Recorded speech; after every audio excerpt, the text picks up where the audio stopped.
कैवल्यं दिव्यदृक्साक्षी आदिकर्तारं कृपानिधे प्रणतक्लेशनाशाय अनन्ताय नमो नमः। अल्पज्ञोऽहं सर्वज्ञोऽहं सत्शरणं जुगलरूपं त्वं नमामि। भगवान श्री करुणासागर महाराज की जय। सत कैवल साहेब।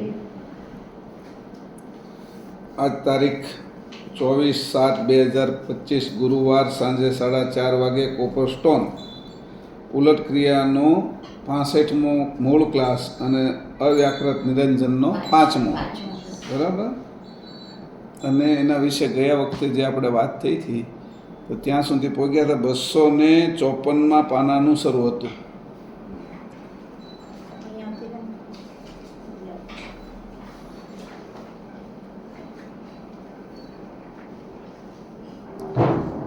હવે જે વાત કરવામાં આવી છે કે બાકીના 4 શરીરો છે એમાં તો બધા ભાગ સ્ત્રી પુરુષના સરખા છે. પરમ કારણ દેહની અંદર સ્ત્રી અને પુરુષના ભાગો અલગ અલગ છે. એટલે પરમ કારણ દેહની અંદરથી જ આ સ્ત્રી પુરુષના ભાગો સરખા થાય તો છેલ્લે જે ભાગ સરખા કરવાના છે તો સ્ત્રી પુરુષના ભાગો ત્યાંથી જુદા પાડ્યા છે કે જ્યારે આ જગતની સ્થૂળ રચના કરવાની ઈચ્છા થઈ ત્યારે છે એ નિરંજનમાંથી અવ્યાકૃત જે જુદી પાડી એટલે બંને તે પરમ કારણ દેહમાં જ હતા. બે પરમ કારણ દેહના ભાગ થઈ ગયા અને એ ભાગની અંદર જે ભાગ થયો એમાં જે તત્વના કારણે આ સ્ત્રી થઈને આ પુરુષ છે ત્યાંથી છૂટા પડ્યા આમ. અને એ જે છૂટા પડ્યા એની જે પ્રક્રિયા આવી એ નીચે સુધી આવી ગઈ. દરવાજો આડો જ કરી નાખું બંને. તો જે પ્રક્રિયા આવી બંનેની વચ્ચેની ત્યારે નિરંજનના વ્યાકૃત એ તત્વના કારણે બે ભાગ થયા. અને એ તત્વ જ્યાં સુધી ભેગા ન થઈ જાય, કમ્પ્લેટ એક રૂપ ન થઈ જાય ત્યાં સુધી એ નિરંજનને અવ્યાકૃત એટલે નીચેના 4 તત્વની બહાર ના નીકળવા દે. 4 શરીરોને અને 4 તત્વોની તે સ્થૂળથી લઈને મહાકારણ અને ભૂમિ તત્વથી લઈ અને વાયુ તત્વ સુધી એને બહાર ન નીકળવા દે. આકાશ તત્વમાં ભળવા ન દે, એને અલગ ને અલગ રાખે. જેમ પાણીમાં તમે તેલ નાખો તો એ ભળે જ નહીં કોઈ પણ હિસાબે, એવી જ રીતે એને ભળવા ન દે. પણ એ જે વસ્તુ છે એ તેલને એવી રીતે તમે કંઈક મેળવી દો કે જેથી કરીને પાણીમાં જ તેલ હોય છે. વાસ્તવમાં તો ઘી છે એનું જ્યારે તમે દૂધમાં જુઓ ત્યારે ઘી અને પાણી બે તમને જુદું નથી દેખાતું, તદ્દન એકરૂપ દેખાય. પણ તમે એને છૂટું પાડી દીધું ને એટલે પછી એમાં એ ભળતું નથી. હવે એની આખી પ્રક્રિયા ઉલટી કરવી પડે ત્યારે એ ભળી જાય. ત્યાં સુધી ભળતું નથી. પછી એકવાર કાઢ્યા પછી તો હજી કોઈ એવું નથી બન્યું કે એની ભેળવી દીધું હોય. એટલે એ જે ભેળવવું એ મોટામાં મોટી વસ્તુ છે. દૂધમાંથી તમે ઘી કાઢી જ લો એ તમને હાવ હેલું છે. પણ દૂધમાં એ જે વસ્તુ કાઢી છે છાશ કે જે કંઈ પાણી કે એની અંદર તમે હવે ઘીને ભેળવી દો જે રૂપે હતું એ રીતે, એ હજી નથી ભળતું. એટલે પરમગુરુ કહે છે કે જ્યારથી આ સૃષ્ટિની રચના થઈ ત્યારથી હજી મારી પાછળ ઉલટીને કોઈ આવ્યું જ નથી, એમ કેવું છે. ઉલટીને એટલે પછી હવે એ આવડે છે કોને? એ કે પરમગુરુને. એટલે પરમગુરુને મોકલે છે. ન્યા ગયા ને આ બધા ભૂલી ગયા છે કે એને વિસર્જન લાગી ગયું છે કે આ વાતનું. એટલે પંચમ વેદનું વિસર્જન લાગી જવું એટલે એના કારણે આ જે ભાગ છે બે અવ્યાકૃતના નિરંજનના એને ભેગા નથી કરી શકતા. મારી વાત તમે સમજો. એટલે મેં ઉદાહરણ આપું એટલે તમને સીધી જ વસ્તુ ખબર પડે, નકર ન પડે કે અવ્યાકૃતમાંથી નિરંજનમાંથી અવ્યાકૃત ઉત્પન્ન થઈ. શું કામ? કે નીચેનું દ્વૈતરમણ કરવું હતું એને સ્થૂળ સુધી લાવવું હતું. અને અહીંયા આપણે આ સ્થૂળ શરીરે ન બેઠેલા હોત. ઘણા ગ્રહોની અંદર આવા આપણે જેવા શરીરો નથી. 4 તત્વના છે, ઘણામાં 3 તત્વના, ઘણામાં 2માં છે. અને ઘણા નિરંજન જે ધામો છે મૂળ એની અંદર તો એક જ તત્વ છે, ગતાકાશ તત્વ. અને એની ઉપર તો અવિગત આકાશ જ છે. એટલે તત્વ નથી ત્યાં, ખાલી તત્વ સત્વ છે, સત્વ રૂપે રહ્યું છે. ઘાટો છે જ, અંશો છે જ ત્યાં, પણ એ પ્રમાણેના છે. પણ જ્યારે આપણે આ દ્વૈત રમણની ઈચ્છા થઈ ત્યારે તે આખી પ્રક્રિયા કેવી રીતે થાય? એટલે એકમાંથી બેને જુદા કરવા. એટલે જુદું શું કર્યું? તત્વને. નિરંજન તત્વ શું હતું? તો કે શુક્રાણુ. પછી મૂળ તત્વ તો શુક્રાણુ કે અંડાણું હતું જ નહીં. સમજો ને? એ અંડાણું નહોતું ને શુક્રાણું નહોતું. તો એ જે મૂળ તત્વ હતું ત્યારે અંડાણું ને કે શુક્રાણુ રહેતું નથી. એ બંનેનું વિસર્જન જેમાં થઈ જાય, એ વિસર્જનની જે સ્થિતિ થઈ ગઈ કે વિસર્જન થાય તો એક જે નિર્માણ થાય એ પરમ કારણ દેહની બહાર જઈ શકે. આ નકરા જે ભાગો છે એને બહાર જવા દેતા નથી. આ ધ્યાન રાખજો કે આની ઉલટ ક્રિયા થાય તો કેવી પ્રકારે થાય? તો કે હજી ઉલટ ક્રિયા હજી કોઈ કરી શક્યું નથી, એવું આનું કેવું છે. જ્યાં સુધી પરમ ગુરુ નથી આવતા ત્યાં એને જોયું કૈવલ કરતાએ કે હજી એક કે અંશ ઉલટીને મારે પાછો કેમ નથી આવતો? કે એને હું એવું થયું કે એને કોઈ બાંધી રાખ્યા છે, જેલમાં પૂરી દીધા છે, અથવા એને એવો મોહ થઈ ગયો છે કે મારી બાજુ પાછા નથી આવતા. તત્વમાં વાસનામાં એવા ઉતરી ગયા છે કે મારી બાજુ પાછા નથી આવતા. તો એમાં નક્કી થયું કે એ જે છે પંચમ વેદની જે ગતિ હતી એ જે કપાઈ ગઈ હતી, એટલે એ જાણ એનામાંથી વિસર્જન પામી ગઈ હતી. વિસર્જન ક્યાં સુધી પામી હતી? તો કે બ્રહ્માજીને એ જાણ હતી, વિશેષ અંશોને હતી, અમુક અંશોને, પણ એ અરસામાં જ્યારે માથું કાપ્યા પછી લાંબા સમય પછી એને જાણ ન રહી, વિષ્ણુને જાણ ન રહી, બ્રહ્માને, શંકરને, આદ્ય શક્તિને, નિરંજનની જાણ વહી ગઈ. એ જે પ્રકરણ ગ્રંથો જે શરૂ થાય છે એની અંદર પહેલાં આપેલું છે, બીજા અને ત્રીજા પ્રકરણની અંદર આ ખાસ ધ્યાન કે વિસર્જન મહદઅંશોને વિસર્જન પંચમવેદનું કેમ થયું એનું મેં એકવાર લીધું હતું. અને એ હજી તમે વાંચશો એટલે તમને ખબર પડશે કે આ વિસર્જનપણું કેવી રીતે લાગ્યું. અને એ વિસર્જનપણું લાગ્યું એટલે આ તત્વોની ભેગા નથી કરી શકતા. એટલે અવ્યાકૃતને નિરંજનના તત્વો છે એને રમાડ્યા કરે, સામસામા ખેંચ્યા કરે છે. ત્યાં સુધી છે એ બધા જ ખેંચાણની અંદર રહે. એટલે એક ઉપર જાય ને તો બીજું છે એ નીચે હોય ને એને ખેંચીને પાછું હેઠું પાડે. પાછું આ બાજુથી પેલું ઊંચું ચડવા જાય એટલે પાછું ઓલું નીચે. એનું જેટલું ઓલું ઉપર ચડવા જાય ને એટલું જ ઓલાનું બળ વધારે, એટલી જ તાકાતથી એને ખેંચે ને પાડે છે. એ તત્વો છે એ આ રમણ કરવાની ગતિ હતી. આ વસ્તુ છે એની સમજણ નહોતી. એટલે કે શંકર હોતી પંચમ વેદ એના હતો તો ગળામાં, પણ શંકર જાણી નહોતા શકતા. જાણી કેટલું એકતા હતા? સરોદય સુધી જાણી શકતા હતા. પંચમવેદનો સરોદય એટલે 5 તત્વની 5 જે તત્વના 5 પ્રણવ છે એ 5 પ્રણવ અને એમાંથી બનેલી 25 પ્રકૃતિની ગતિને જાણી શકતા હતા. એટલે કયું નાડી ચાલે, એમાં કયું તત્વ ચાલે ને કઈ રીતે એ કામ કરે. નાભીનો જે રોશન સંવિરા હતો એ જાણી શકતા નહોતા. નાભીથી જે જોડાયેલા હતા આપણે અને એ કપાઈ ગયું, એ પંચમવેદ આપણો કપાઈ ગયો. એ છે એ નાભીનો જે પંચમવેદ હતો એ નહોતા જાણી શકતા. એટલે પછી જે કાંઈ ઉત્પન્ન થયું, જે વાતો નીકળી બહાર, એ શિવ સરોદયની નીકળી. અને શિવ સરોદયની અંદર નક્કી કરવામાં આવ્યું કે સ્વરની અંદર જે આપણા સ્વર છે, ઈડા, પિંગળા અને સુષમણા, તો એ 3 સ્વર ઉપર જ ધ્યાન દેવામાં આવ્યું. ત્યાર પછી કોઈને ખબર ન પડી કે નાભીથી શ્વાસ લેતા હતા આપણે.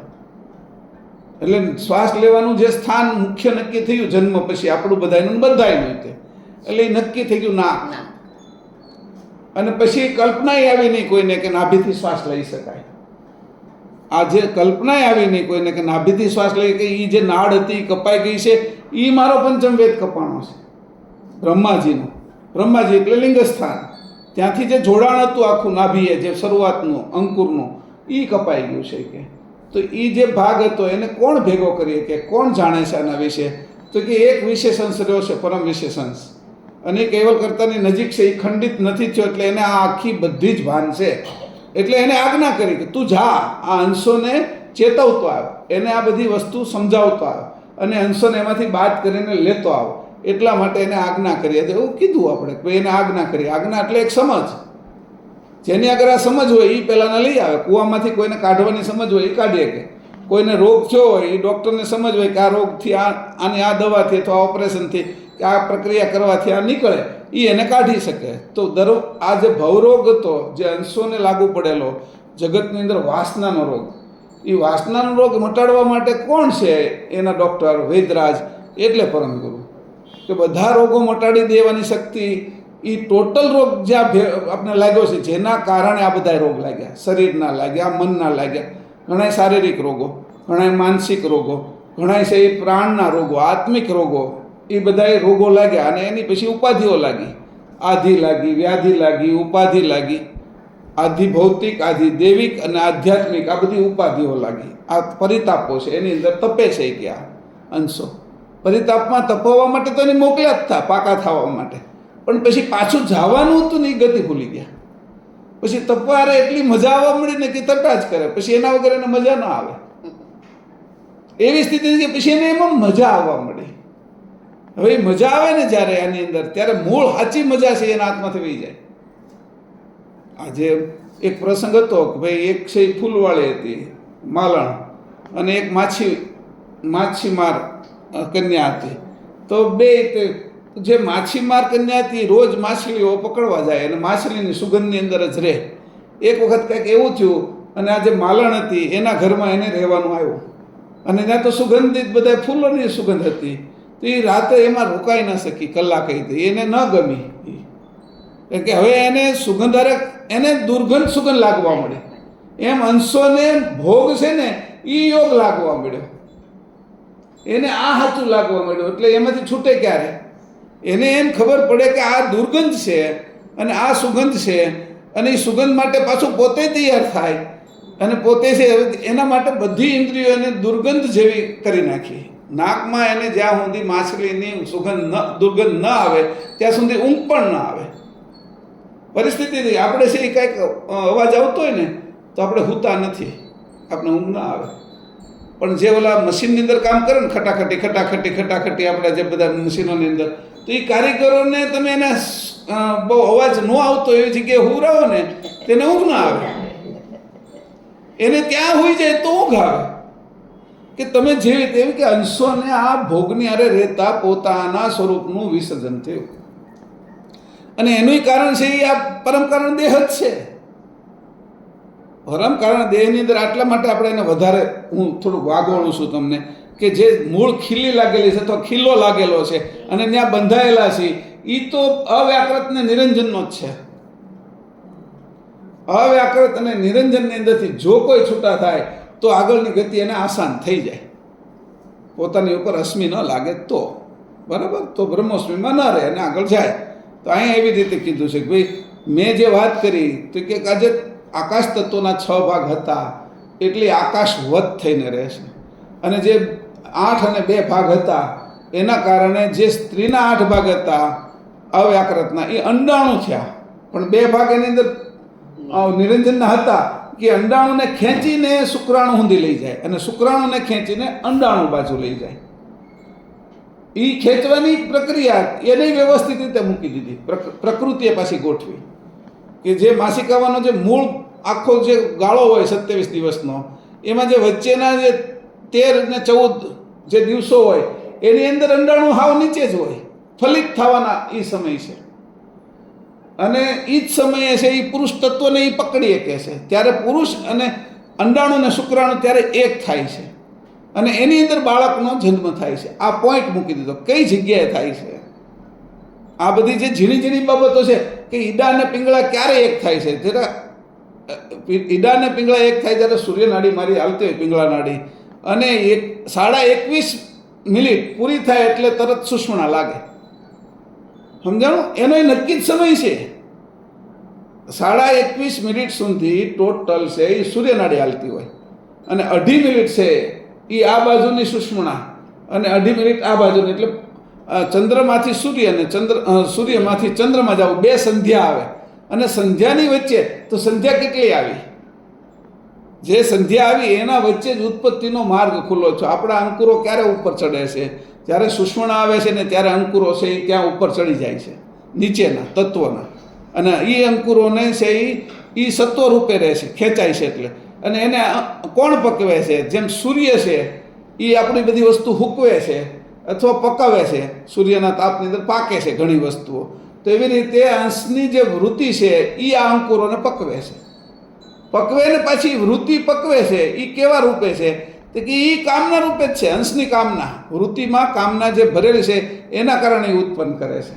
પણ એ જ્યારે કામના વિશેષ વધી ગઈ ત્યારે એ નિરંજનને અવ્યાકૃતમાં આવી, એટલે એ કામના છે એ વિષય થઈ ગઈ આખી, અને વિષય છે એને નીચે લાવી અને એને રોપાણ. એટલે આ જગત ચાલ્યા કરે એ જ એની વાહેનો આશય હતો, સ્ત્રી પુરુષને જુદા પાડવાનો, અવ્યાકૃત નિરંજનને. અને એ આ તત્વોની, એટલે મેં તમને કીધું કે જે ઘટના ઘટે એ સંધિ વિશે જ ઘટે છે. જે ઘટનાઓ ઘટે છે એ બધી સંધિમાં જ ઘટે છે. સંધિમાં જ અમુક વસ્તુ બચી જાય છે. બાકી પ્રલય બે બાજુ થઈ જાય. સૂર્યચંદ્ર નાડીની અંદર જે સુષમણાની અંદરથી મારે જવું છે, 72,000 નાડીમાં નથી જઈ શકતો, પણ વચ્ચેની જે 10 નાડી છે ને એની અંદર હું બહાર નીકળી શકું છું. પણ એ 10 નાડીમાં હું સ્થિર નથી રહેતો.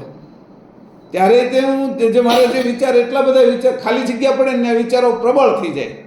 વિચારો શાંત કરવાના હતા ત્યારે વિચારો એવા ખાલી જગ્યા પડે ત્યાં તરત જ આવવા મળે બધી વસ્તુ. તમે અહીં કોઈ રહેતું ન હોય ને તો ધૂળ ધૂળ જ થઈ જાય, ઝાડા થવા જ મળે. અહીંયા આવીને ખિસકોલી ના તેને એવા આટા મારવા જ મળે.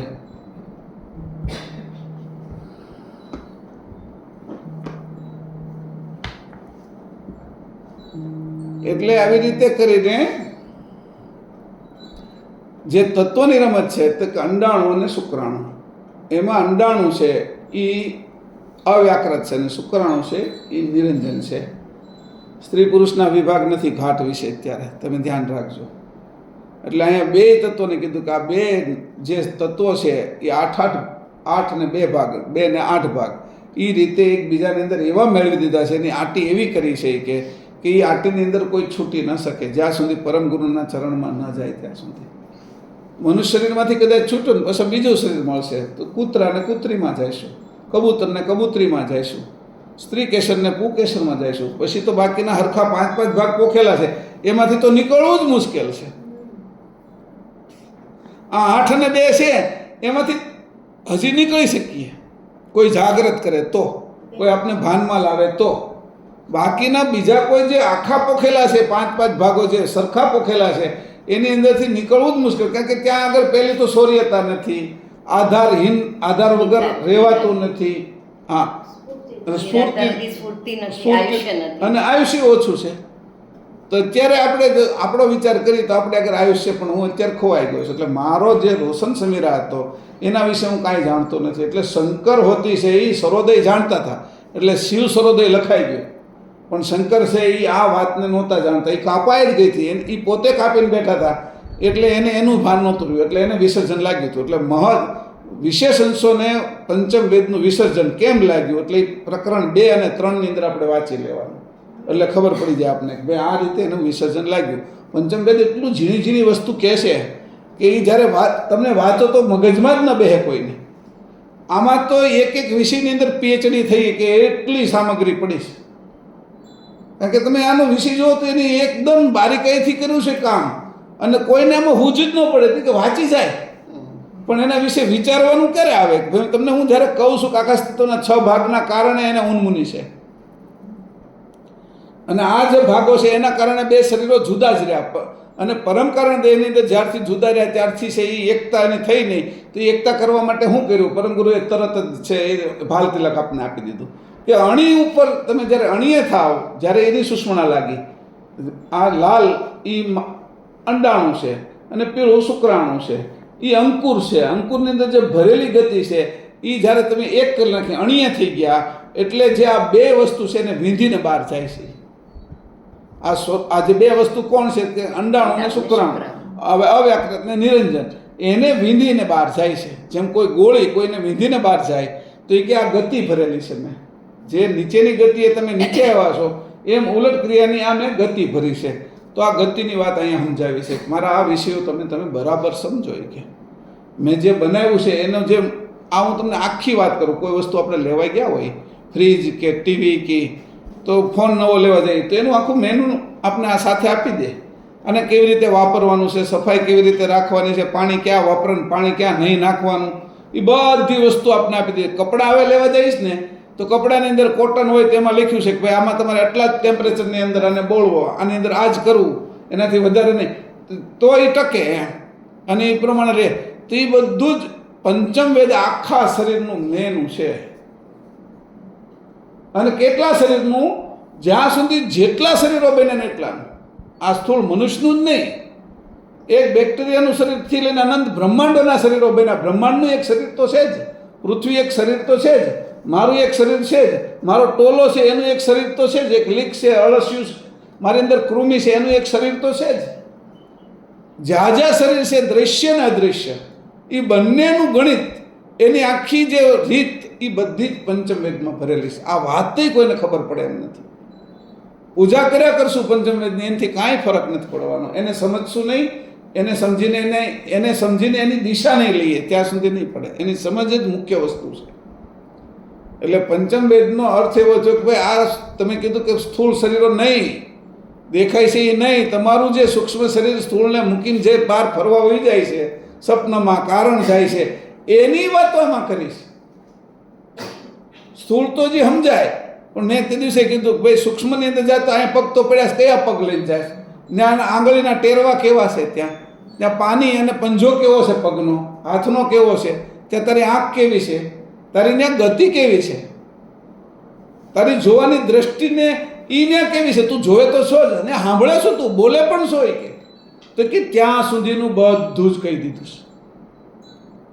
એકે વસ્તુ બાકી નથી રાખી. આ હું એટલા માટે એનું મહત્વ કહું છું તમને કે આ વાત એક જ વ્યક્તિ સમજાવી કે એક જ વસ્તુ એક જ વ્યક્તિ કરી શકે, એ પરમ ગુરુ છે. એટલે આપણા ભાગ્ય કહેવાય કે આ પરમ ગુરુ છે. બાકી બ્રહ્મજ્ઞાનીઓ કેટલાય મળશે કે, અને એને કીધું હતી આગળનું જે છે ને અગાધ ગતિનું એક અંગ છે, એમાં કીધું જ્ઞાની કેવી રીતે તમને જડશે. જ્ઞાની એમ જો તમને ગોત્યા નહીં જડે કે જેમ કે એરાવતમાં છે હાથીઓ ઘણાય હોય, પણ એની અંદર છે એરાવત છે એ બહુ ઓછા મળે. જંગલની અંદર ઝાડવા ઘણા હોય, એની અંદરથી ચંદન બહુ ઓછું મળે. પહાડોની અંદર કેટલાય પ્રકારના પથરાના રત્નો હોય, એની અંદરથી પારસ છે એ ઓછો મળે કે કોઈને મળે કે જવરલે હોય કે આ બધી વસ્તુ. એમ કે જ્ઞાની શોધ્યા ચડે, એમ પાછા એ મળે ખરા. પછી જ્ઞાનીની ગતિ આપી કે જ્ઞાનીની ગતિ તો કીધું કે મનુષ્ય 14 કરોડ મનુષ્યના વેશ જોતા એક મનુષ્ય નીકળે, બાકી બધા પશુ જેવા મનુષ્ય છે. સમજણ મનુષ્યની હોય એવો એક, એવા વળી 7 કરોડ નીકળે, તો એની અંદરથી એક છે વેદોગત નીકળે. એમ કરતાં કરતાં જ્ઞાની, બ્રહ્મદર્શી, બ્રહ્મ અનુભવી અને બ્રહ્મવેતા એ તમને ઘણાય મળશે કે, અને અનેક બ્રહ્મવેતાઓ થશે કે એમાંથી કેવલ વેતા ચક્વેપતિ એક જ હશે કે આ બધાનો ઉકેલ લાવી શકે. એટલે મહત્વનું એ છે કે આપણે આગળ શું છે, મને ખબર હોવી જોઈએ ને મારી આગળ શું છે, હું શું એનો અભિમાન નથી કરતા. મારી આગળ અત્યારે એમ કીધું મારી આગળ 1 કરોડ રૂપિયાનો હીરો છે, એનું અભિમાન નથી કરતા, પણ એ વસ્તુ મારી આગળ છે એનો ગૌરવ હોવો જોઈએ ને. અભિમાન રાક્ષસ કરે, ગૌરવ છે આપણું સ્વરૂપ સુધી પહોંચાડે કે આપણી આ વેલ્યુ છે એમ. તો અત્યારે મનુષ્ય શરીર મળ્યું છે, પરમ ગુરુનું જ્ઞાન મળ્યું છે, અને આ બધા જ્ઞાનો ઉપરથી આપણી નજર હટી ગઈ છે. હું વારંવાર કહું છું, તમે છતાં પણ હજી આપણે વિચારી જ કરીએ છીએ કે બીજી બાજુ આપણે ધોળા જ કરીએ છીએ.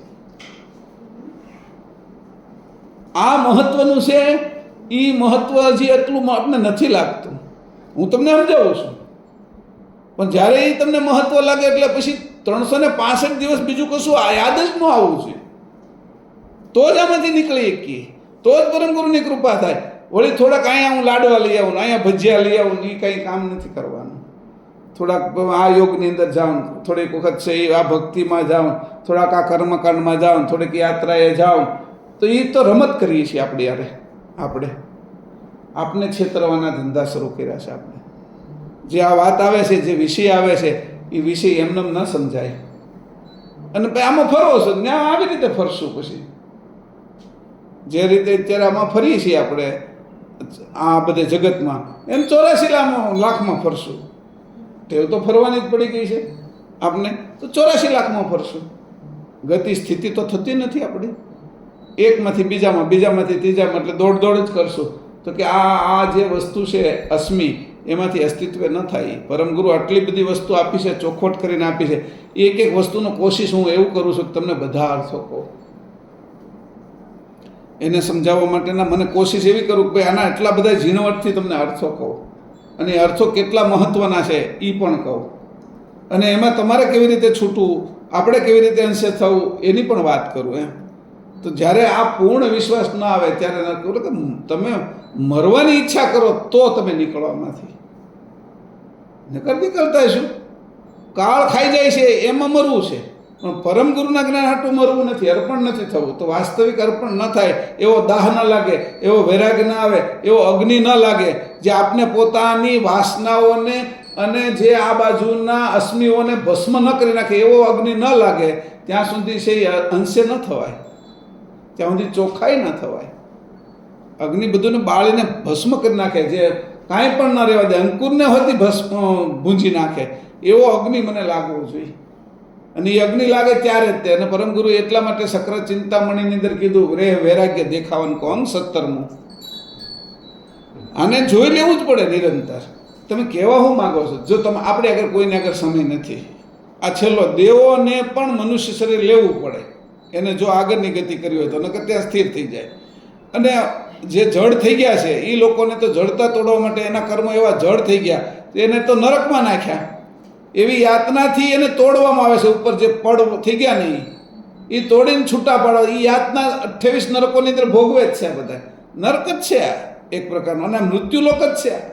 મૃત્યુલોક જંકશન રૂપે છે. તમારે જો અહીંથી બચવું હોય અને પરમ ગુરુનું જ્ઞાન હોય તો આ મૃત્યુલોકની અંદર જેવો એક કે પાછો બીજો લોકય નથી. અહીંયા આપણી ગતિ છે એ ઉત્તમ થઈ શકે છે. બીજા એકેય લોકની અંદર આવી રીતે 2 કલાક 3 કલાક 4 કલાક બેસી નથી શકાતું. જાગ્રત પણ નથી રહેતું. એની અવસ્થામાં જ રહેવું પડે છે. અને એના જ કાર્યમાં રમમાણ કરવું પડે છે. દુઃખ તો દુઃખ જ ભોગવવું પડે છે. સુખ તો સુખ જ ભોગવવું પડે છે.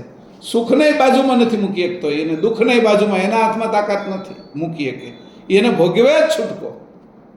તો અહીંયા એવી રીતે કીધું છે કે આ જે તત્વો છે એને આ 2 ભાગો છે એને કેવી રીતે હરખા કરતા હશે, કેવી રીતે એને ગોઠવતા હશે?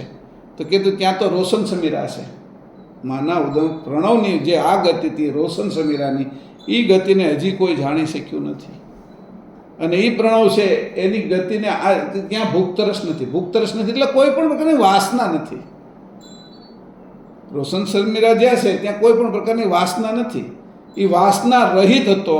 જે અંશ અંકુર એ વાસના રહિત થયેલો હતો. ખાલી એક જ વસ્તુ હતી કે મારે છે એ રૂપાંતર પામવું છે.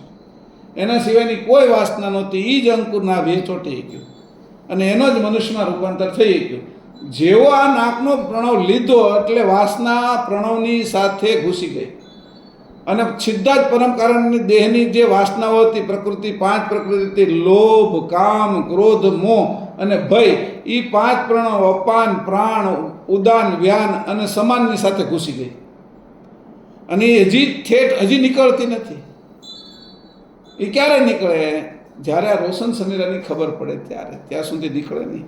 એટલે અહીંયા આપણે પછી વાત કરી હતી કે પરમ કારણ દેહનું બંધારણ કહું છું તે સાંભળો. આકાશ તત્વના 6 ભાગમાં બાકીના 4 તત્વોનો 1 ભાગ મૂકીને જે 10 ભાગ પંચભૂતના થયા તે લઈને અને નિરંજનના 8 ભાગ ને અવ્યાકૃતના 2 ભાગ મેળવીને આ 10 ભાગ થયા.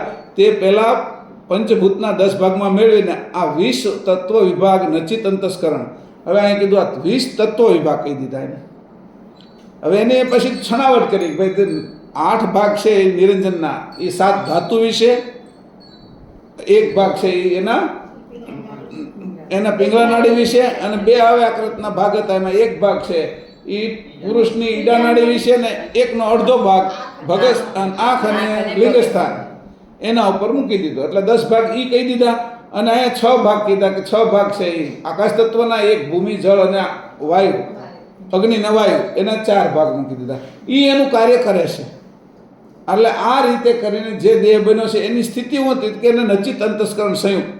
આ 20 તત્વ ભાગ નચિત અંતસ્કરણ કીધું એને. એટલે ચિત્તનું ન હોવું એટલે નચિત. બરાબર. ચિત્ત સુધી શું છે તે કે પદાર્થ ભાવના. નચિતમાં થાવ પદાર્થ છે પણ ત્યાં તત્વ છે ને એ જડ નથી. ત્યાં આકાશ તત્વ છે, આમ અકર્તા ભાવ છે એની અંદર. પણ નચિત અંતસ્કરણ થયું એટલે નીચેના જે તત્વ છે એ સ્થૂળ છે, એવું સ્થૂળ નથી. સમજાણું?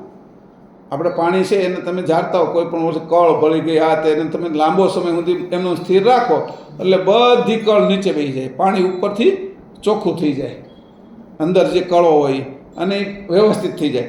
એવી રીતે અહીંયા કીધું કે નચિત અંતસ્કરણ છે એની સાથે આ પરમકારણ દેહની અંદર નચિત અંતસ્કરણ છે. એ અંતસ્કરણ ચિંતવન વગરનું છે. તો કેનું ચિંતવન નથી? તો કે એને વાણી નથી. 4 વાણીઓ 4 દેહ સુધી હતી, વેખરી, મધ્યમાં, પશ્ચંતી અને પરા. હવે આ પરાત્પર વાણી છે અને એ વાણી પરાત્પર કેના કારણે છે? પરાત્પર એટલે આકાશવાણી થઈ ગઈ. આકાશના 6 ભાગો છે એટલે વાત સમજી. હવે આ વાણી છે પરાત્પર, એ દેહની બહાર વહી ગયું, નચિત અંતસ્કરણ થઈ ગયું. વાણી છે પણ એને 4 દેહવાળા આ વાણીને વાણી નથી કહેતા. એ સમજી નથી શકતા, એટલે ત્યાં નિર્વાણ કહી દે છે. જે પાંચમા પરમ કારણ દેહની અંદર જાય છે એટલે એનો કહેવાનો અર્થ એવો થઈ ગયો કે આ નિર્વાણ થઈ ગયું, વાણી નથી રહી એટલે એ નિર્વાણ કે. પણ વાણી છે એ એને જાણી શકતા નથી એટલે ત્યાં આગળ અટકી જાય, આનાથી આગળ કાંઈ છે નહીં કે એમ કરીને વાત પૂરી કરે. એટલે જે દોડીને સમુદ્રના કિનારે ગયો ને અગાધ સમુદ્ર જોયો પછી એની ત્યાં આગળ હથિયાર વેઠા મૂકી દીધા કે આનાથી આગળ કાંઈ નથી એમ. સમજાણું? હવે જો જે સાધન લઈને આવ્યો હતો એનાથી તો નદીમાં નહીં જવાય, એટલે 4 વાણીથી સમુદ્રમાં નહીં જવાય, એટલે ત્યાં એને હોડી વાણ કે સ્ટીમર જોશે તો એ નદીને સમુદ્રને પણ વટવાની કોશિશ કરશે. પણ હવે સમુદ્ર છે એનો અંત દેખાય છે એને કે સમુદ્રથી આગળ જવું છે તો એ તે સમુદ્રને તો કદાચ આવો પછી ત્યાંથી ઉપર જવું છે તેને પ્લેન જ જોશે, કારણ કે એને ભૂમિ છોડવી છે, પાણી છોડવું છે ને આકાશમાં જવું છે તો એને પ્લેન જ જોશે. એટલે વિસર્જન થતું ગયું, ભૂમિનું વિસર્જન થયું એટલે 4 તત્વોનું વિસર્જન થઈ ગયું, ભૂમિ જળ અગ્નિ વાયુ અને આકાશ. બરાબર? એટલે મહાકારણ દેહ સુધીનું વિસર્જન થઈ ગયું. એટલે અહીંયા તરત જ તેને જે કીધું પરમકારણ દેહમાં શું છે તો કે પરમકારણ નચિત અંતસ્કરણ છે અને એની સાથે તે કે નિરંજન અધિષ્ઠાન છે. નિરંજન અધિષ્ઠાન છે, નિરંજન સિવાય ત્યાં બીજું કોઈ છે નહીં. એટલે કોઈ પણ પ્રકારનું અંજન નથી. 4 તત્વની ન્યા કોઈ માયા રહેતી નથી, એ માયા વગરનો થઈ ગયો છે એટલે નિરંજન છે અધિષ્ઠાન. અને પછી કીધું વિસર્જન અસ્મિ છે. આ વિસર્જનોસ્મિ કેવો છે કે એ ખાલી ભૂમિ તત્વનું વિસર્જન કરી નાખ્યું, જળ હજી બાકી રહ્યું છે. આમ જોઈએ તો દાખલા આપું છો, એની 4 તત્વોનું વિસર્જન કરી નાખ્યું પણ ગત આકાશનું વિસર્જન એનાથી થતું નથી. અહીંયા વિસર્જન અસ્મિ કીધો એ કેવો કીધો? જેમ ઓલા 3 પરમ કારણ દેહ આપણે કીધા એમ અહીંયા છે એ તત્વનું વિસર્જન થયું. કયા? 4 તત્વનું. 4 તત્વનું વિસર્જન કીધું. વિસર્જન અસ્મિ એને અહંતા રહેલી છે. અહીંયા અસ્મિની અહંતા છે કે વિસર્જન થઈ ગયું. વિસર્જન એટલે પદાર્થ જે સ્થૂળ હતા એનું, વાણી જે 4 હતી એનું. એટલે તમે કીધું કે નિર્વાણ, પણ ત્યાં વાણી છે એને તમે ન સમજી શક્યા એટલે આકાશવાણી તમે બોલતા નથી. છે તો ખરી આકાશવાણી. એટલે અહીંયા વિસર્જન અસ્મિ કીધું એટલે બધા લોકો અહીંયા સમજી ગયા. તુર્યા એટલે મોટી અવસ્થા. દુનિયાના બધા જ લોકો જે તત્વજ્ઞાનીઓ થયા એ તુર્યાને જ આખરી સ્થિતિ કહી દીધી કે તુર્યા છે એ આખરી, એનાથી કોઈ ઉપર ગયું એને એમ કીધું કે તુર્યાતીત જગત જીત એવું કીધું એને. સમજાણું? આ લોકો ગણાય છે એને પેલું વાક્ય બનાવ્યું એને છે ભજનમાં મૂકી દીધું તુર્યાતીત જગત જીત. જીતનું તારે જગતને જીતવું તો તુર્યાની તીત થઈ જાય. તો કીધું પહેલી જે હતી દેહમાં સ્થૂળ દેહની અંદર હતું શું હતું તો કે જાગ્રત અવસ્થા, પછી આ સૂક્ષ્મ દેહમાં છે સપના અવસ્થા અને કારણમાં સુષુપ્તિ, મહાકારણમાં તુર્યા હતી અને તુર્યાને વટે તે તુર્યાની સાથે જે હતી પરાવાણી હતી. પરાવાણીને વટે એટલે શરીરની બહાર જવાનું શરૂ થાય.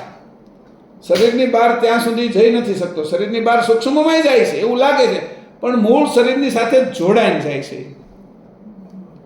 એટલે એવો જડ જોડાઈને જાય છે કે જડતાથી પાછો આવે છે, એને એ ખેંચીને પાછું લાવે છે. એવી રીતે દોડું એને ખેંચી લે છે.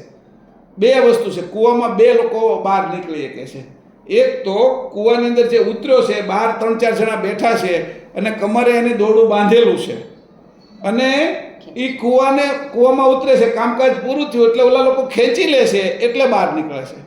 અને બીજો એવો છે કે બહાર દોરડા કોઈ પણ વૃક્ષ છે મોટું એના થડે બાંધીને આવે છે, એમાં ગાંઠો પાડી દે છે. એ ગાંઠો પાડીને પોતાનું કામ એટલે બીજાની એને જરૂર નથી એટલે એ પોતે છે એ નીચે ઉતરી જાય, કામ પૂરું થઈ ગયું ને એ ગાંઠો જે પાડેલી છે એ ગાંઠે પકડીને પાછો એ ઉપર ચડી જાય. એ બીજો છે. 4 દેહ સુધી છે એ બહારથી ખેંચવાવાળા આપણને ખેંચવાવાળા છે અને 5મા દેહની અંદર આપણી હોશિયારી છે કે આપણે છે એ એકલા હોવા છતાં પણ અહીંયા સુધી જઈ શકીને આવી શકીએ. એ આપણે જાગ્રત અવસ્થા છે, થોડી જાગ્રત છે. ઉન્મુનિમાં જો તમે જાગ્રતનું એનું પટ લાગે છે એટલે ઉન્મુનિ અને જાગ્રતની વચ્ચે અતિ ઉજાગ્ર સ્થિતિ એમાં અંશ રહેશે. એ જો જેને ખબર પડી ગઈ હોય તો એ ઉન્મુનિની અંદર વિશેષ કામ કરી જાય.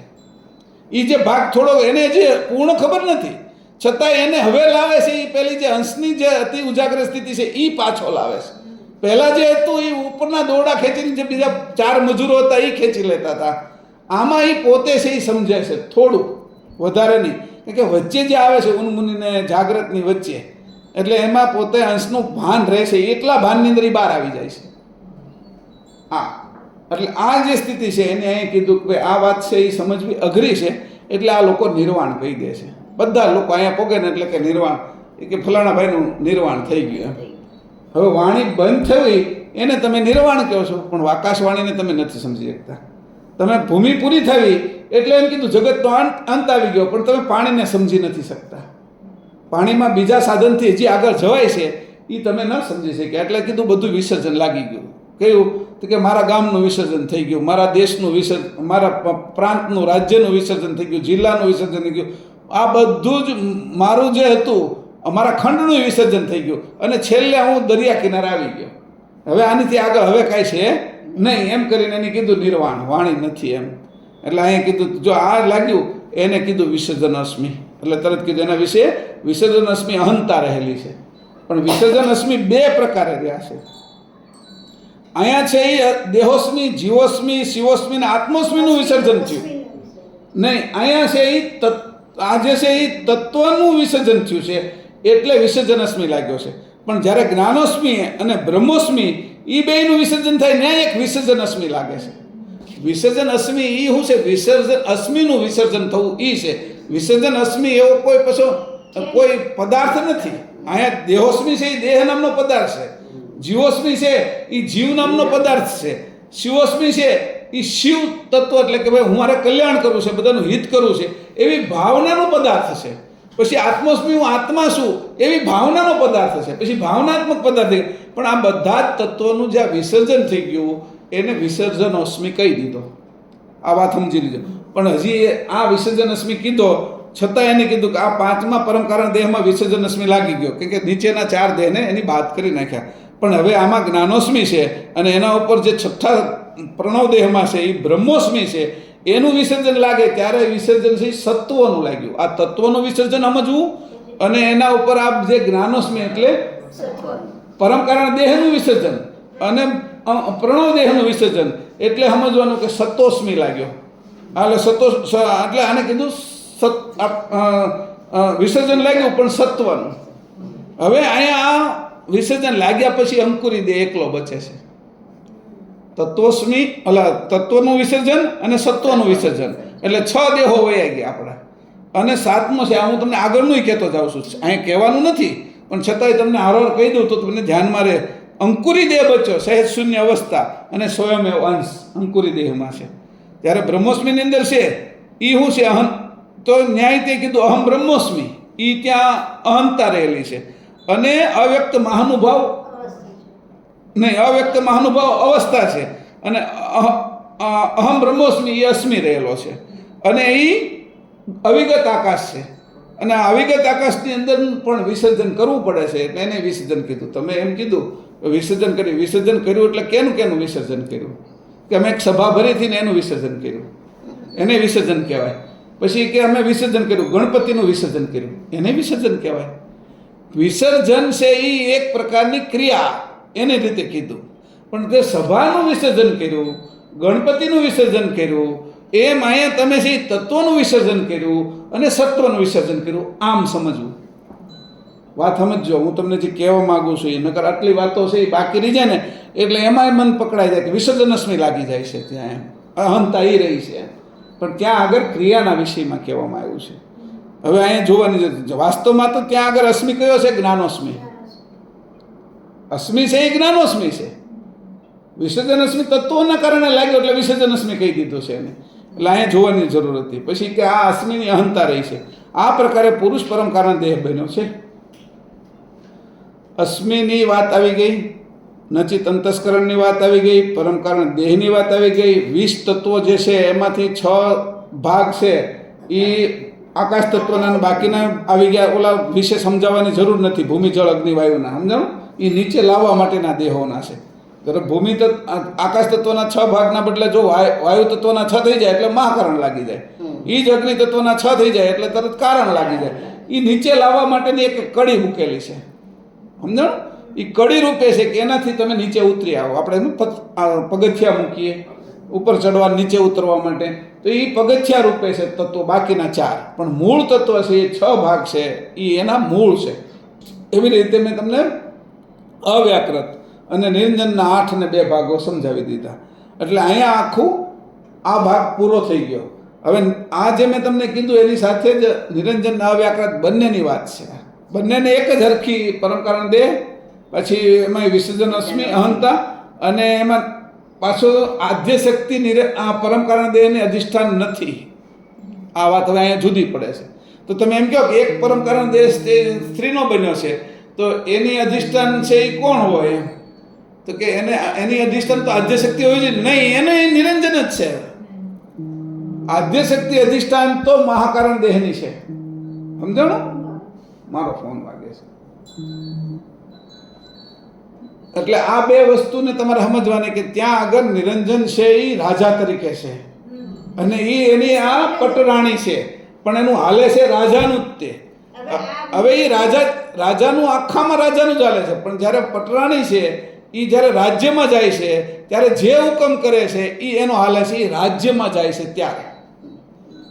બરાબર? એ જ્યારે 4 દેહમાં જાય છે ત્યારે પહેલું શરૂઆત છે, એટલે અધિષ્ઠાન તરીકે જે મહાકારણ દેહની અંદર આદ્ય શક્તિ છે, અહીંયા અધિષ્ઠાન તરીકે નિરંજન પુરુષ છે.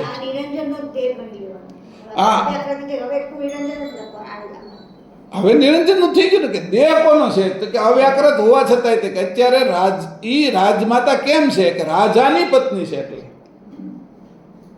એ પટરાણી કેમ છે? તો કે રાજાની પત્ની છે. એટલે એ રાજા નક્કી કરે છે પટરાણી બનવાનું, પટરાણી નથી નક્કી કરી શકતી કે હું રાજ. એટલે નિરંજન અહીંયા એટલા માટે છે, બંનેનો અધિકાર એ નિરંજન આગળ છે. એટલે જે સૃષ્ટિમાં પુરુષ પ્રધાન જે સમાજ બન્યો એનું કારણ આ જ થયું છે. એ તત્વની અંદર જ આ હતું.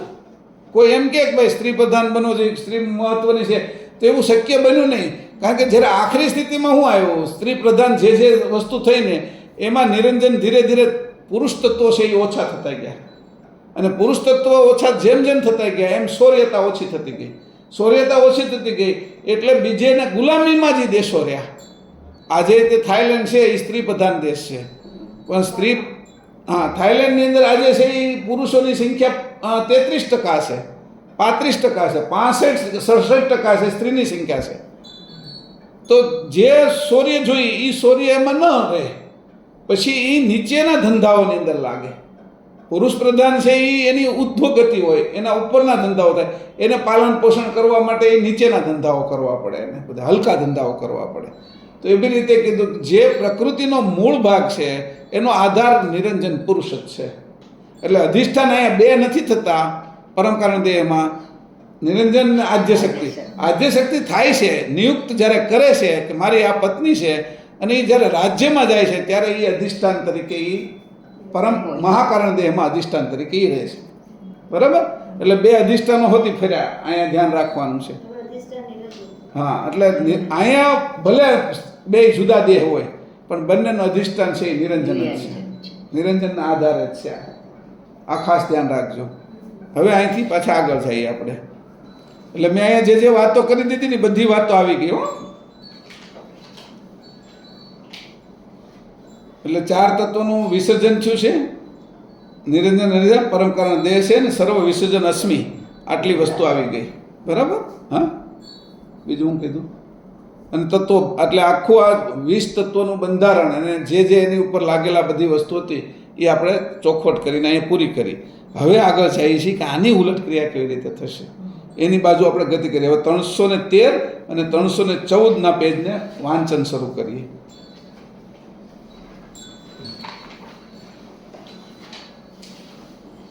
આ સમજવો અઘરો હતો વિષય, જેટલો બને એટલો સરળ કરવાની કોશિશ મેં કરી છે તમારી સામે. હાલો હવે વાંચો. છેલ્લી છે. હા, છેલ્લે 13. હવે અવ્યાકૃત અને નિરંજનના વિભાગની ક્રિયા સ્ત્રી પુરુષ બંનેને વિશે ભિન્ન ભિન્ન રહેલી છે તે કહું છું, જે સાંભળો.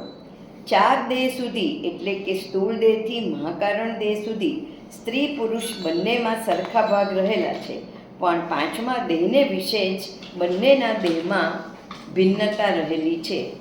તે અધિક ન્યૂન ભાગની ક્રિયા જે પ્રમાણે રહી છે તે કહું છું. 8 ભાગ નિરંજનના અને 2 ભાગ અવ્યાકૃતના આ 10 ભાગે પુરુષ દેહ થયો છે. તે પૈકી 8 ભાગમાંથી 7 ધાતુને વિશે 7 ભાગ મેળવ્યા. તેણે કરીને પુરુષ દેહ થયો અને બાકીનો 1 ભાગ પિંગલા નાડીમાં મૂક્યો. એથી કરી આ નાડી પુરુષ રૂપ થઈ. હવે અવ્યાકૃતના 2 ભાગમાંથી 1 ભાગ ઈંગલા નાડી વિશે મૂક્યો. એથી કરી આ નાડી સ્ત્રી પુરુષ થઈને રહી છે. સ્ત્રી પુરુષ નહીં, સ્ત્રી રૂપ થઈને. એટલે એમાં જે પુરુષ છે ને એને પુને ભૂસી નાખો ને એને સ્ત્રી રૂપ થઈને લખી છે. એટલે એમાં છાપવાની ભૂલ છે અને એની આગળ જ એક પછી બીજી ભૂલ આવશે. ભાગ છે એમાં આગ લખી નાખ્યું છે, બરાબર. એટલે આ જે છાપવાની ભૂલો છે એને સુધારી લેવાની. સ્ત્રી રૂપ થઈને રહી છે, બરાબર. આ ખાસ લખી નાખજો. પેન આપું? લો ને આપી દીધું. એટલે કાલે ઉઠીને એમ કે સ્ત્રી પુરુષ રૂપે, આવું વાંચીને પછી પાછા કહેવાય મળે સ્ત્રી પુરુષ રૂપે રહી છે એમ. પણ એ સમજતા નથી. એટલે કે સ્ત્રી રૂપ રહી છે એમાં જોવાનું હોય. લખી નાખ્યું એટલે આપણું લખેલું પાકું એમ નહીં કરવાનું, સુધારો કરવાનો એમ. બીજો 1 ભાગ રહ્યો તેમાંથી અડધો ભાગ ઉપસ્થ ઇન્દ્રિયને વિશે તથા બાકીનો અડધો ભાગ નેત્રને વિશે મૂક્યો. હવે બરાબર અહીંયા એની જે કીધું ને ભાગ, એને આગ હોતે કહીએ કાંઈ. કારણ કે આગ કામાગ્નિની છે અને આંખેમને વિશે જે અગ્નિ છે, અગ્નિ તત્વ એને, એટલે એમાં એને તમે જો જોડો હોય આગ રૂપે તો આગને એને સમજાવી શકાય કે આગ રૂપે છે ખરું એમ. સમજાણું? અગ્નિ તત્વ છે એમાં કામાગ્નિ છે.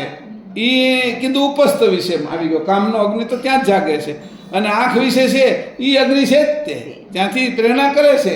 તો એવી રીતે આગ એમ લખ્યું છે એ એમાં આપણે એને સાચું પાડવું હોય તો પાડી કેમ છીએ આ તમને કહી દઉં એમ. પણ છે નહીં, ત્યાં ભાગ જ છે. એથી કરી સ્ત્રીનો ભોગ કરવાની તથા જોવાની ભાવના કરે છે. આ પ્રકારે 10 ભાગ મેળવીને પુરુષ શરીર રચ્યું છે. હવે સ્ત્રીના દેહની ક્રિયા કહું છું. 8 ભાગ અવ્યાકૃતના અને 2 ભાગ નિરંજનના આ 10 ભાગ મેળવીને સ્ત્રીનું શરીર નિર્માણ કર્યું છે. તેમાં અવ્યાકૃતના 8 ભાગમાંથી 7 ભાગ 7 ધાતુમાં મેળવ્યા. તેણે કરી સ્ત્રીનું શરીર થયું. તેમાં તેની વામ નાડીમાં 1 ભાગ મેળવ્યો. એથી એ નાડી સ્ત્રી રૂપ થઈને રહી છે. હવે 2 ભાગ નિરંજનના તેમાંથી 1 ભાગ પિંગલા નાડીમાં મેળવ્યો. આથી કરી આ નાડી પુરુષ રૂપ થઈને રહી છે. બાકી 1 ભાગ રહ્યો તેમાંથી અડધો ભાગ નેત્ર અને ભગ ઇન્દ્રિયને વિશે મૂક્યો. આથી કરી સ્ત્રીને પુરુષ ઉપર જોવાનો તથા ભોગ કરવાનો મોહ થાય છે. આ પ્રકારે અવ્યાકૃત અને નિરંજનના ભાગની ક્રિયા સ્ત્રી પુરુષને વિશે થાય છે તે કહ્યું. આ પ્રકારે ઈચ્છાવૃત્તિના 72 તત્વોના ભાગની ક્રિયા લઘુ દીર્ઘ ભાગ પ્રમાણે વર્તે છે તે કહ્યું. હવે એ કીધું એની એક વાત છે ને એ મજાની છે કે આ 7 ધાતુ વિશે પોખી. એટલે તમે મહેશભાઈ એમ કહો છો કે અંડાણુ અને શુક્રાણુ વિશે, અહીં તો 7 ધાતુના કારણે સ્ત્રી પુરુષના શરીર જુદા છે. પણ મારો કહેવાનો અર્થ જે એનું અંકુર છે એ અંડાણુ શુક્રાણુ છે એટલે આ 7 ધાતુ બન્યા છે. એમાં જે ધાતુ છે 7 સૂક્ષ્મ ધાતુ એમાં મૂકેલા છે. આ દેખાય છે ને એનું મૂળ શું છે કે ભાઈ આમાં તમે 7 ધાતુ કયા કહો છો? એટલે કીધું એની કે પેલું કીધું ને રસ, રક્ત, માંસ, મેદ, હાડકા, મજ્જા અને શુક્ર, બરાબર. પછી ઓલામાં અંડ, આવી રીતે કીધું. પણ વાત મૂળે તે આ બધું ભરાણું શુક્રાણુમાં અને આમાં અંડાણુમાં ભરાણું છે. આ એનો ફેલાવો એ જ આ 7 ધાતુ થઈ છે આપણી. જેમ શુક્રાણુનો ફેલાવો એ આપણે થયા છે, એમ જે શુક્રાણુની અંદર રહેલી જે 7 ધાતુ છે એનો ફેલાવો આ થયો છે. 7 ધાતુ 6 એટલે એને ફૂટીને શુક્રાણુ છે એ ફૂટ્યો અને એની અંદરથી એને જેમ બીજ તૂટ્યું અને એની અંદરથી છોડ નીકળ્યો, એમ આપણે આ 6 ધાતુ છે એ રીતે મૂળ ધાતુ પાછી એમાંથી શુક્રાણુ બને જ છે. એટલે એ આખી પરિવર્તન કેમાંથી? શુક્રાણુમાંથી છે. આ 7 ધાતુ અને 7 ધાતુનો 6 ધાતુ અને 6 ધાતુનો એન્ડ એટલે પાછો શુક્રાણુ. એવી રીતે સ્ત્રી વિશે લ્યો તો કંડાણું એની રીતે 6 ધાતુ અને 6 ધાતુનો એન્ડ એટલે અંડાણું પાછો. એટલે મૂળે તમે કહો છો તો હું મૂળ પકડું છું, હું ડાળીને પાંદડાને એ બન્યું છે અંકુરમાંથી, એટલે ડાળી પાંદડાને પકડવાની એમાં જરૂરિયાત મને નથી લાગતી. એટલે અહીંયા વિષયને હું છે એ સૂક્ષ્મ કરીને તમને કહું છું કે અંડાણુ અને શુક્રાણુની અંદરથી વિભાગ પડ્યા છે અને ત્યાં ધાતુઓ છે. એટલે કોઈ એવો પ્રશ્ન કરે કે મહેશભાઈ મૂળે તો ધાતુની વાત કરી છે, તમે આ શુક્રાણુ અંડાણુ ક્યાંથી લઈ આવ્યા? તો તમે જે ઉત્પન્ન થયા છો આ ધાતુના, એ મૂળે તો શુક્રાણુ અંડાણુમાંથી જ થયા છો ને. આનો વિસ્તાર છે ને એમાં સાથે સાથે ધાતુ, એટલે ત્યાં જ મૂળ મુદ્દો છે એમ. સાથે ધાતુનું મૂળ અર્ક, મૂળ વસ્તુ, મૂળ જે એનો પહેલો અણુ, એ તો ત્યાં ભરેલો છે. એટલે એમાંથી વિસ્તાર છે એમ મારું કહેવું છે કે એ વિસ્તાર નિરંતર પછી ચાલ્યા કરે છે. આખરી એન્ડ પાછો અંડાણુ ને શુક્રાણુ, પાછી શરૂઆત અંડાણુ ને શુક્રાણુથી. એટલે આ ચક્ર છે, એની ચક્રની અંદરથી કોઈ ચક્રવ્યૂહમાંથી કોઈ નીકળી શકતું નથી. એને કીધું 7 કોઠાનું યુદ્ધ. એટલે આ કે બે ભેગા થાય તો જીતીએ કે કોણ? તો કે ભીમ અને અભિમન્યુ. અભિમાન ક્યાં સુધી છે? 6 સુધી. અભિમાન અશ્મિ ક્યાં સુધી રહ્યો? તો કે અશ્મિ છે એ 6 સુધી રહ્યો. 6 દેહ સુધી અશ્મિ છે. 7મા દેહની અંદર છે એ અશ્મિ નથી, ભીમની અંદર અશ્મિ નથી, આ માની લો. તો એ ભીમ છે આવે તો 7મો કોઠો જીતાય, નકર અભિમાન વાળા બધા મરી જાય, અશ્મિ વાળા કોઈ જીવે નહીં. એમ અભિમન્યુ ગમે એટલો તાકાત, એનું નામે એટલે પાડ્યું અભિમાન્યુ. અભિમાનુ, અભિમાનને ધારણ કરનારો, અશ્મિને ધારણ કરનારો, એનું નામે પાડ્યું. તો 7 ધાતુ સુધી તો આ જ ઘટના છે. જો આને આધ્યાત્મિક રીતે આ પ્રસંગને વર્ણવીએ તો કે ભાઈ આ 7 કોઠાનું યુદ્ધ છે, અને 7 કોઠાની ખબર છે આપણે કે 7 ધાતુ છે, એ જ કોઠાનું યુદ્ધ છે આમાંથી જવાનું. પણ છેલ્લે સ્થિતિની અંદર એ નથી નીકળી શકતો. કેમ? અશ્મિ મોટો થઈ ગયો, અભિમાનને અભિમાન મોટું થઈ ગયું, અને એમાંય તે જે કૃષ્ણએ રમત કરી એ અભિમાનમાં એ ફસાઈ ગયો. પહેલાંના હાથી છોડ્યો, ભીમ એના હાથીને બાંધવા જાય છે. અહીંયા છે એ જે રક્ષણ કરનારી જે રાખડી હતી કુંતાની, એ પાછી તોડી નાખી. એટલે જે પ્રમાણેનું જે ગોઠવણ કરી દે, અભિમાન જેને હોય એને આ બધું તૂટી જાય છેલ્લે. હાથી છૂટી જાય અને આ બાજુ છે રાખડી તૂટી જાય. એટલે અભિમાન ક્યાંય પણ કરવું ન જોઈએ. મેં પાછું કીધું કે જો ગૌરવ કરવામાં કોઈ વાંધો નથી. ગૌરવ છે એ તમારી સમજણ છે, અને અભિમાન છે એ આપણો નાશ છે. બરાબર? ગૌરવ જીવન થઈ શકે છે અને અભિમાન કાળ થઈ શકે એમ છે. એ બે દેખાય છે આપણને. એટલે અહીંયા મેં બે વાતને સમજાવવા માટે કીધું, સ્પષ્ટ કરી કે 7 ધાતુ એ વિષય તો અંકુરનો જ છે, અને અંકુરના 2 ભાગ થયા છે. એ બે જ્યારે ભેગા થાય છે ત્યારે અંકુર આખું થાય છે, અને અંકુર આખું થાય છે તે જ ફલિત થાય છે. પાછું અંડાણુ કે શુક્રાણુ અલગ અલગ રહે છે, એ ફલિત નથી થતા. એટલે જે ભાગો જે રીતે તેને કીધું કે આને કેવી રીતે મેળવે છે. પરમ ગુરુ એક જગ્યાએ કીધું કે સોના મોહરની સાથે તાંબા મોહર મેળવી દેવામાં આવે ત્યારે છે એ એકરૂપ થઈ જાય છે એનો નાનો ભાગ. એટલે એ સોનાના ભાવે વેચાય છે પછી, કે એનું મૂલ્ય પછી તાંબા મોહર જેવું નથી થઈ જતું. એની સિવાયના પાછા દાખલા હોય, એની 2-3 આપ્યા હતા ત્યારે એ દાખલા હોય મેં હા એ 9મા કે ને 9મા પ્રકરણમાં છે. હા તો એને આપણે હા પણ એને વાંચી લઈ ને કે ભાઈ કેવી રીતે મેળવતા. હે એ 9મું પ્રકરણ છે. હા 9મું ઉપપ્રકરણ એટલે 353 ઉપર. એટલે આ અત્યારે વાત કરીને આપણે વયા જઈએ 353 અને 54 ઉપર. ચાલો ગતિ ન્યા કરીએ. પછી એક જગ્યાએ બીજી રીતે કીધું હતું, એટલે આપણે એને જોઈ લઈશું. કંઈક ગાર્ગીનું ને એનું આવે છે ને, એ પાછું ક્યાં છે એ ન્યાય કાઢવાનું છે. એ એનું હોતી લખી નાખો કઈ જગ્યાએ છે, કાઢી નાખજો. એટલે આની પછી તરત એ હોતી સાથે જ લઈ લેવું છે. કઈ મારે આગ્રામાં લખેલું જ છે.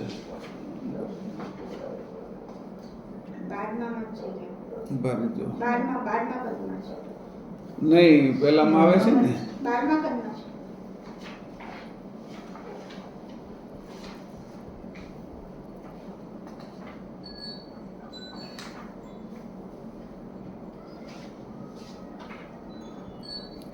એને જોઈ લો એટલે વાંધો ન આવે.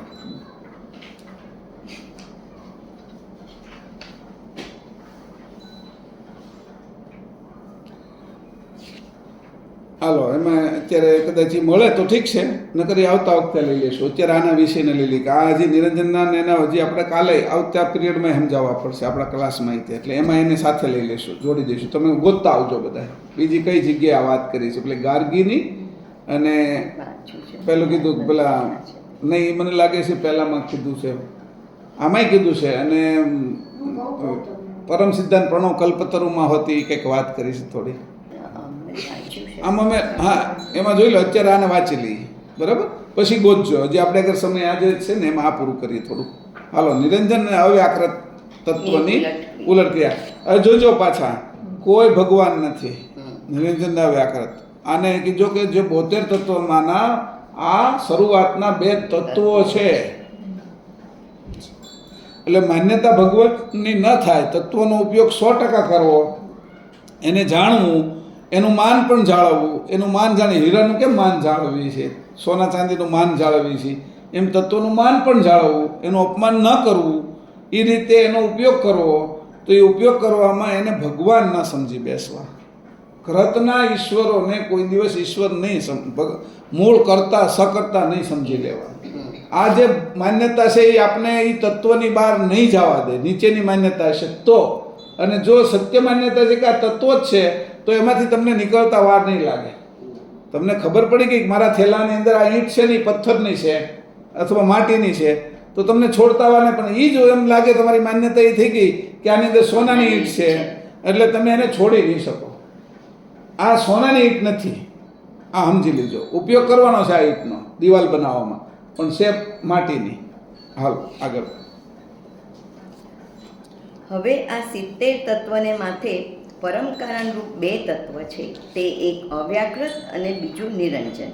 આ 2 તત્વની સાધારણ ક્રિયા પૂર્વે સ્ત્રી પુરુષને વિશે જે પ્રમાણે તે તત્વો પોખેલા છે તે પ્રમાણે વર્તે છે. 177 વાંધો હા, એક મિનિટ. એ આ લઈ લો પહેલા, એટલે કનેક્શનમાં જ આવે ને. કયું લઈ લઉં? આ 177. હાલો, 177 પાના નંબર બરાબર, એ કનેક્શનમાં જાય એટલા માટે આપણે પહેલાં એને લઈએ છીએ, પછી આને લઈશું. કાઢો 177 પાનું. આ આપણી સમજણ માટે છે બધાને. આ જેટલા યુટ્યુબ ઉપર સાંભળશે એ હોતી આ રીતે જોવે કે પાના નંબર 177 ઉપર આ જે ભાગોને હરખા કરવાની વાત, એનું શું પરિણામ આવે છે એની વાત લખી છે પંચમ વેદમાં. તો એ જોઈ લેવું. અને એનું પ્રકરણ કયું છે? અંગ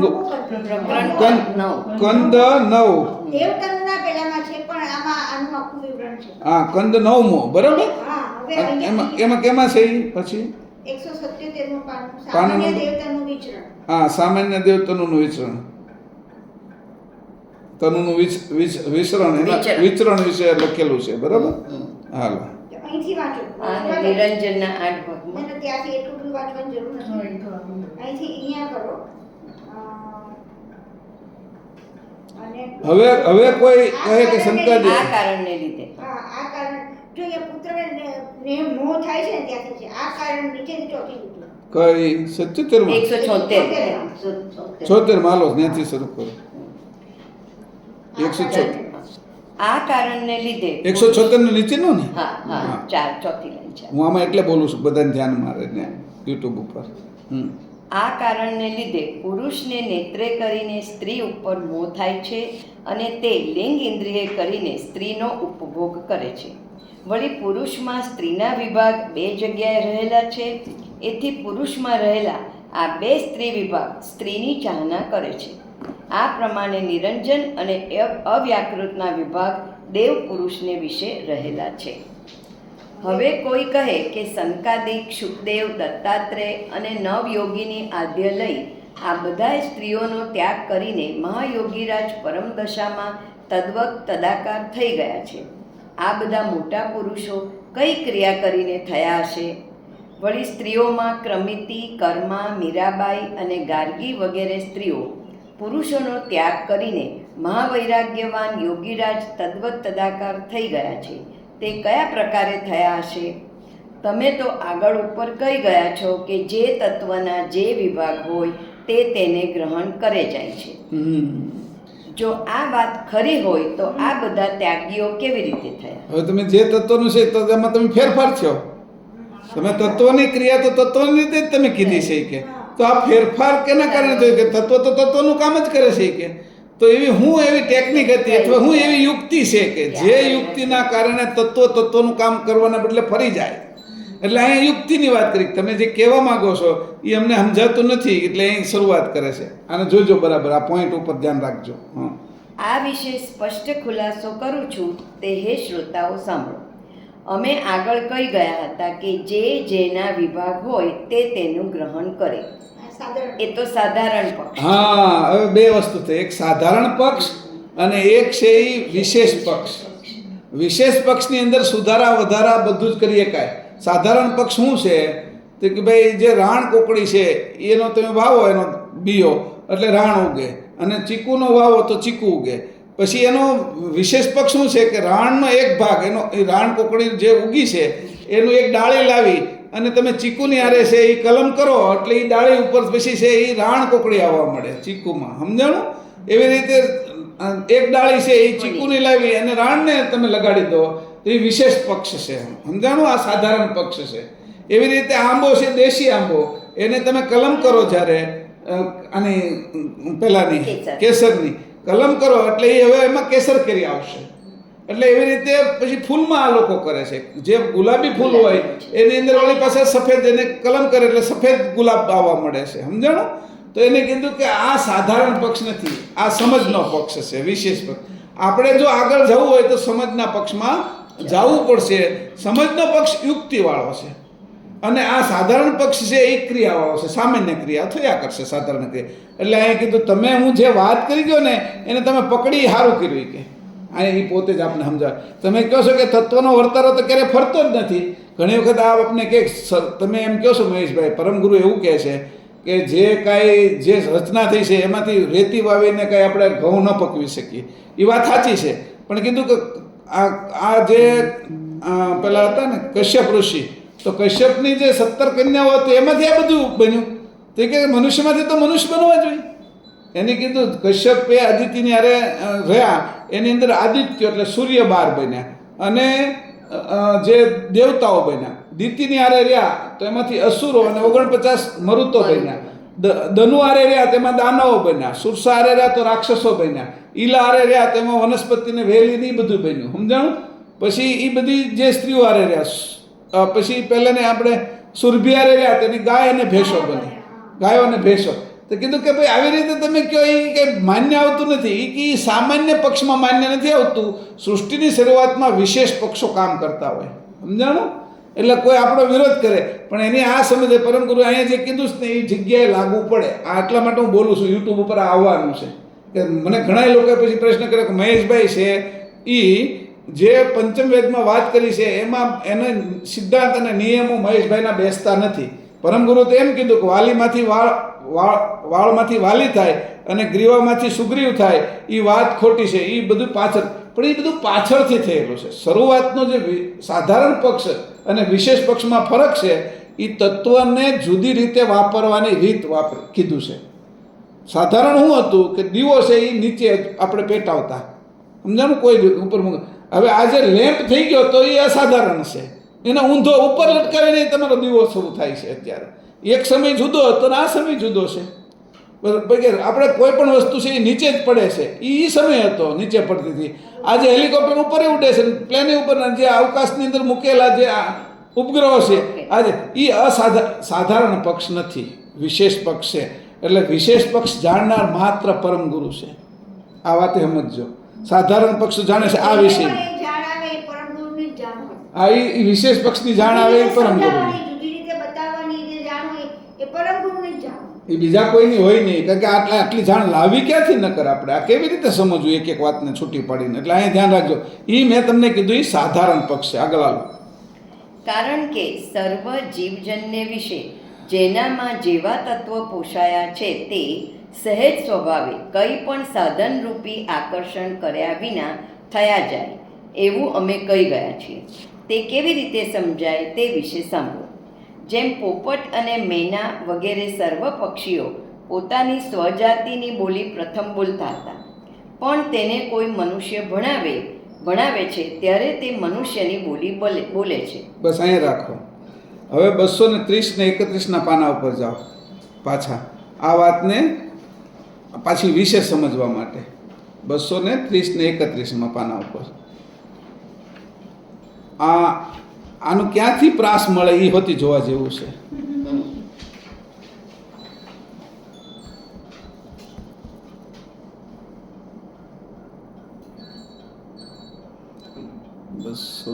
30 અને 31. પુત્ર અને પુત્રીનું છે તે. હા, ઉભા રહો. આ 3 ચક્ષસોની ક્રિયાને બરાબર સમજીને જો કોઈ ઉલટ ક્રિયા કરે તો નિરંજનને અવ્યાકૃતના પોષેલા ભાગો 10 છે તે એકરૂપ થઈને સ્ત્રી, મેં લખેલું છો, એમાં નહીં હોય, એકરૂપ થઈને સ્ત્રી કે પુરુષ કાલાતીત થઈને થઈ શકે છે. મહાન ત્યાગી વૈરાગી થવાની રીત બરાબર સમજી વિચારી પરમગુરુ દ્વારા શીખીને ગુરુગમથી જો કરે તો તે અંશે થવામાં ફાવી જાય છે અને અંશી કેવલકર્તાના શરણમાં પહોંચતા વાર લાગે નહીં. કંદ 9ના પાના નંબર 174 178 સાથે જોવું. જો અહીંયા હવે એને મેં પહેલાં છે એ ત્યાં જોયું 77 પેલું.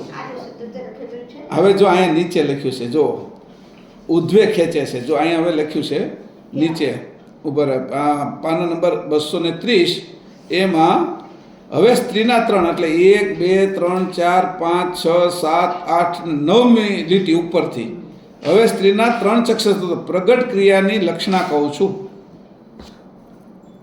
જો અહીં જુઓ તમે, હવે એ વાંચો.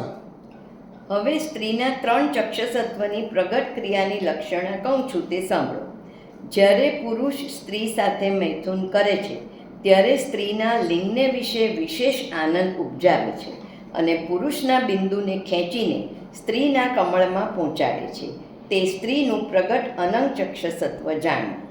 હવે પુરુષનું અનંગ ચક્ષસત્વ તે પુરુષના બિંદુને અધોમુખ નીચું ઉતારે છે અને સ્ત્રીનું અનંગ ચક્ષસત્વ તો સ્ત્રીના બિંદુને ઊંચે ચડાવે છે. એટલે ઉધ્વમુખે. હા, કારણ કે પુરુષને વિશે અનંગ ચક્ષસત્વ અધોમુખે રહેલું છે અને સ્ત્રીને વિશે અનંગ ચક્ષસત્વ ઉર્ધ્વમુખે રહ્યું છે. એથી કરી સ્ત્રીનું અનંગ ચક્ષસત્વ બિંદુને ઉર્ધ્વમુખે ખેંચે છે. મૈથુન કરતા સ્ત્રી વહેલી શાંતિ પામતી નથી તે અનંગ ચક્ષસત્વ ઉર્ધ્વમુખે રહ્યું છે તેથી કરીને છે, અને પુરુષ થોડી વારમાં શાંતિ પામે છે કારણ કે તેનું અનંગ ચક્ષસત્વ અધોમુખે રહ્યું છે. આ પ્રકારે સ્ત્રીને વિશે અનંગ ચક્ષસત્વના વિચરણના પ્રગટ ચિહ્ન દેખાડ્યા છે. હવે સ્ત્રીને વિશે વર્ગજ્ઞાન ચક્ષસોતીની પ્રગટ ક્રિયા થાય છે તે કહું છું.